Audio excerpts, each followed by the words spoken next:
we have Chris, I'm not sure how it is, Grundemann, with the 2023 State of Network Automation Survey. That is how it is. Good, Alex. Good afternoon, everyone. Thanks for hanging around to the last minutes of the last day of NANOG. Really appreciate you being here in the room. So today I want to talk a little bit about a thing we're doing for the first time, just a collection of folks. We're going to collect some information on the state of network automation. First of all, who am I to even ask this of you?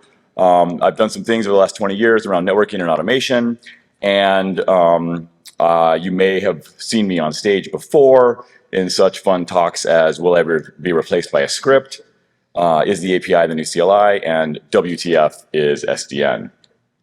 I wear many hats, and this project kind of cuts across quite a few of them, but really I want to get into the meat of this here. So obviously network automation is pretty hot right now. I don't know if you've noticed, but it's a topic that people like to talk about quite a bit, especially here on stage.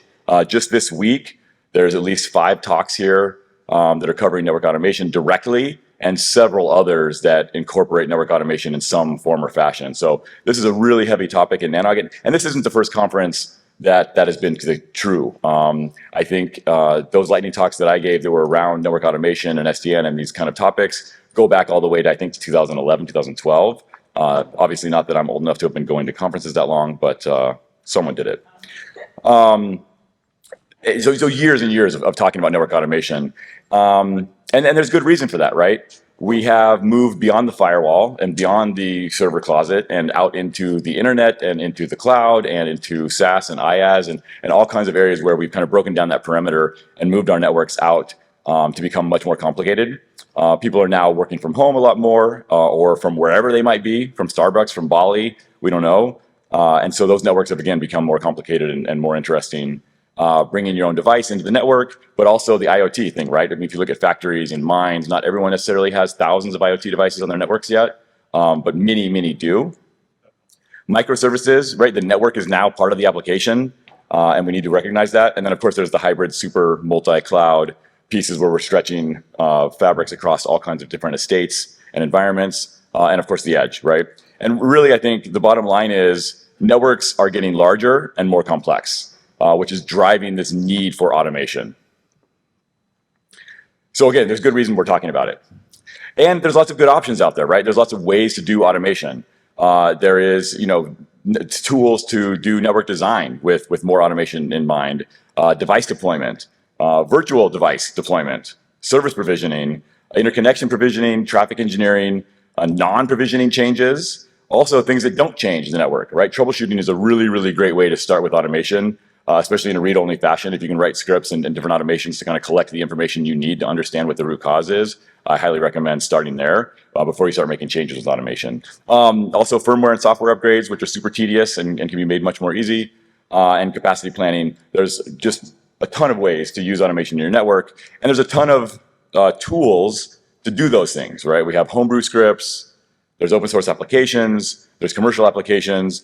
I've done a list here. I'm really, really against people reading slides, but I'm going to read this one because it says Perl, Python, Go, Bash, cron, Jinja2, YAML, NetConf, RESTconf, JSON, Terraform, Ansible, Puppet, Chef, Salt, Norner, Napalm, NetPalm, OpenFlow, P4, NetMiko, Git, AppStar, Glueware, Frinks Machine, API, StackStorm, Mytential, NetBrain, Atom, Blue Planet, NSO, CloudVision, NetBox, Nautobot, NCM, NetMRI, Backbox, Intuity, DSIM, DDI, Forward Networks, IPFabric, SDN, IBM, MyTools, IXControl, and Pure Control, of course, and apologies to the order of magnitude of other tools that I failed to get onto the slide. But where are we really, right? We're talking a lot about automation, but I noticed, again, especially 10 years ago when we really started talking about this and the kind of the SDN wave of things about OpenFlow and those questions, people talked about automation. There was very little of it actually being done. I find that the last couple of NANOGs that we've had in person again, I talk to folks and they kind of sheepishly say, well, not as much as I should be, or no, but I should be. Before, a lot of people would, if you asked them how much automation they were doing, they would kind of say, I don't have time for that. Now, at least people recognize a little bit of shame in not doing automation, but I'm not sure how much is actually being done. So how do we know, right? Where are you in this trend of automation? Are you ahead of the pack? Are you behind the pack? Are you in first place? Are you in last place? where is the market really, where is the industry really, and how can we collectively get together to kind of move things forward. It helps to know where you're starting to be able to get to where you're going. And so that's why we are launching this survey. It's as short as I could possibly make it and still collect relevant information. There's a little bit of baseline information up front about how big your network is, just to kind of correlate the answers across. And then it gets into some questions around what you're actually doing in automation, how far you think you've gone in your path, and where you're getting information for network automation. So the reason for this talk is to ask you to go to that crazy link that you probably can't read, but will be posted to the NANOG list. So you can just click on it if you're comfortable with those kind of things. It's also in the agenda on the website if you want to go there and copy and paste it or click it or whatever, and fill out the survey. It would be great. What we're planning to do is get as many responses as we can from this community and others, and then we will obviously share those results back with everyone who participated in the survey, as well as hopefully get a spot at the next NANOG to talk about what we found. And there may be interesting trends in there. I think it's going to be at least illuminating, if not completely interesting, to find out where we all are collectively. And again, find out where that starting line is, at least the current one, so we can know where we're going together. I'd be happy to take any questions, but otherwise, I just want you to fill out the survey. Thank you. Oh, wait. Hi, Tyler Bigler. Is this going to continue the thread that was done with the previous Net DevOps surveys?